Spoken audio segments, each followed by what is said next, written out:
estudios de América Radio. Bueno, y me da mucho gusto, por supuesto, como siempre, Orlando Gutiérrez, uno de los líderes del exilio cubano, indiscutiblemente, y de la Asamblea por la Resistencia Cubana, la organización más importante dentro del exilio y dentro de la isla de Cuba también. Orlando, gracias por estar con nosotros y has traído un invitado de lujo. Realmente me da mucho placer. Nelson, gracias por tenernos aquí en tu programa, un programa que es muy escuchado. Hoy nos honra en acompañar al congresista Eli Feinstein del Partido Liberal Progresista de Costa Rica, quien tuvo, ellos como partido y él como líder del partido han tenido una postura muy digna de cuando querían llevar al embajador de la dictadura a hablar a la Asamblea Legislativa de Costa Rica un 26 de julio. Una afronta a la democracia costarricense y a la libertad del pueblo de Cuba. Fue él el que se levantó y marcó posición, y eso se transformó en un movimiento de la abrumadora mayoría de los diputados costarricenses en contra de la defensa y en contra de lo que propone esa dictadura y sus simpatizantes en Costa Rica. Así que nos honra tenerlo aquí en el exilio de visita en Miami.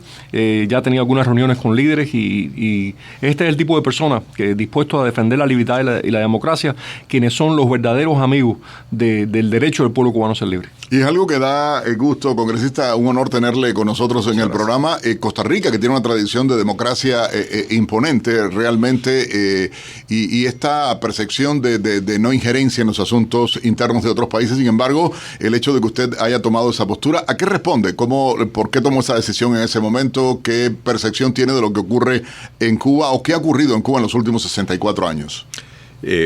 Bueno, primero muchas gracias, Nelson, por recibirme por acá. Es un honor. El agradecimiento también a Orlando por la invitación a visitar Miami y reunirme con líderes de la comunidad cubana en el exilio.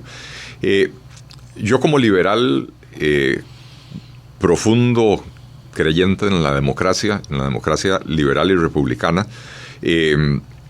me considero un defensor de la libertad, un freedom fighter, diría, ¿verdad? Uh-huh.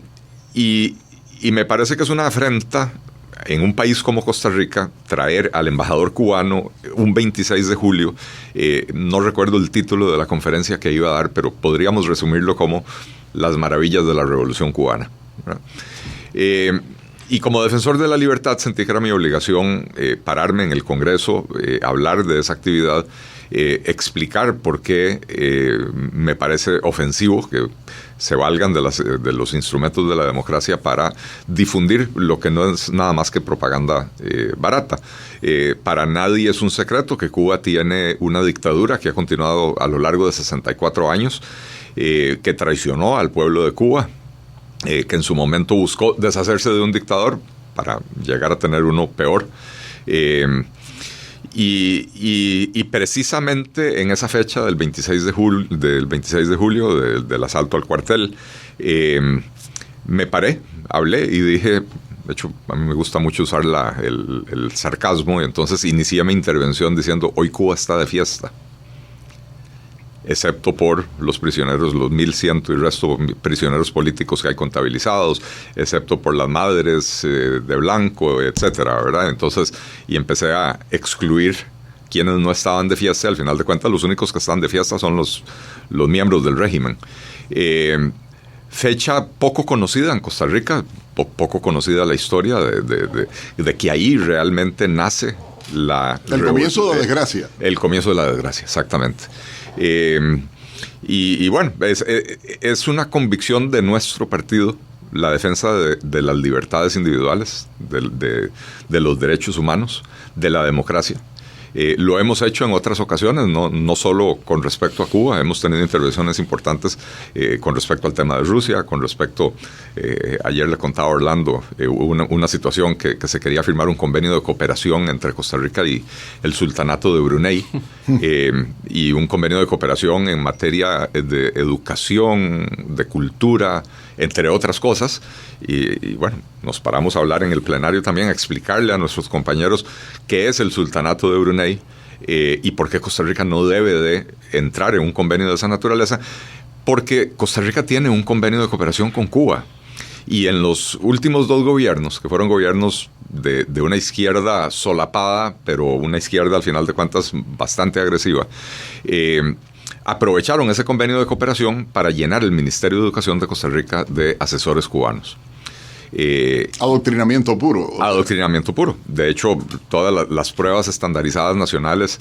incluso en el sistema de salud de Costa Rica, igual la penetración estuvo fuerte en ese sentido, con llamados asesores. Sí, pero en particular en el sistema educativo, porque Costa Rica tiene un sistema de salud bastante sólido. Sí, el sistema educativo que era antes, en Costa Rica decimos nuestro trapito de dominguear, era nuestro orgullo el sistema educativo. Ha venido muy a menos en los últimos 16 años. Pero el tiro de gracia fue este convenio con los cubanos que se fueron a meter ahí en el Ministerio de Educación. Hoy en día tenemos un sistema educativo público que está lamentablemente, lo tengo que decir, está en desgracia. Los niños salen de la escuela primaria sin saber leer y escribir. Muchos hoy son víctimas de 2 años de lo que allá llamamos un apagón educativo. Tuvimos una huelga de más de 100 días de huelga de maestros, seguido al año siguiente de la pandemia, el cierre escolar más prolongado del mundo. Los niños estuvieron fuera de las aulas durante, no sé, la mayor parte prácticamente todo el 2020 y todavía parte del 2021. ¿Recibió aceptación dentro del Congreso de Costa Rica el planteamiento suyo? ¿Cómo fue recibido todo? ¿Cómo ha visto las fuerzas? En Costa Rica, como usted decía, lamentablemente hay partidos que, si bien no son de izquierda pura, están corcomidos por la izquierda realmente, ¿no? Así es. Hoy en día en la Asamblea Legislativa de Costa Rica hay 6 partidos políticos presentes. Y de hecho las 2 bancadas más pequeñas es la nuestra, el Partido Liberal Progresista, y el Frente Amplio, que es el partido de izquierda. Tenemos 6 diputados cada uno. Cuando yo di ese discurso en el plenario, y de hecho tomamos por sorpresa a todo el mundo, incluyendo a los compañeros de la izquierda, presenté además una moción de censura al régimen cubano pidiendo la liberación inmediata de los prisioneros políticos. Esa moción fue acogida por todos los diputados presentes, excepto los del Frente Amplio. Es decir, los otros 5 partidos políticos, incluyendo al mío, apoyaron la moción. Y se aprobó. Lamentablemente, y sabemos cómo funciona esto, la moción es una manifestación de buenas intenciones, no le hace mella al régimen cubano, no salió libre un solo prisionero político, pero yo creo que entre demócratas, entre defensores de la libertad, tenemos que acuerparnos. Y bueno, Cuba ha sido un cáncer para América Latina, exportando su revolución. En Costa Rica tenemos a Daniel Ortega al lado.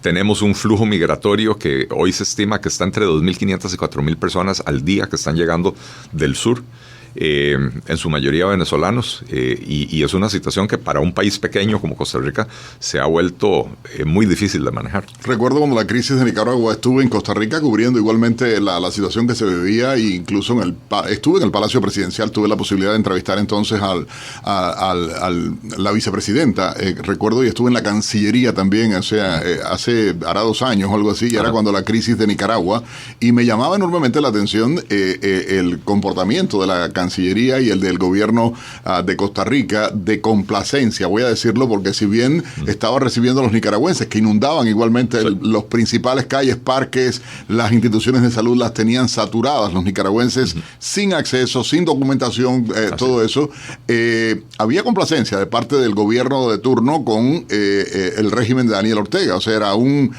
bueno, sí, no, sí, que era típico. Sin embargo, Orlando, y quiero en este caso escucharte, porque lo que sí veo, y quisiera también que el congresista nos comentara, ¿no? Pero cada vez más, y en esto es el mérito de la Asamblea de la Resistencia, y tengo que reconocerlo públicamente yo, el hecho de que a nivel internacional se sumen más voces denunciando a la dictadura castrista, se sumen más voces señalando, cuestionando los crímenes que está cometiendo la dictadura castrista y lo que se vive hoy dentro de Cuba. Hoy, en este minuto, hay un 40% de la isla de Cuba que está a oscuras, sin hablar de... Para estar bien informado, te invitamos a escuchar América Radio 1260 AM Miami, la voz del exilio.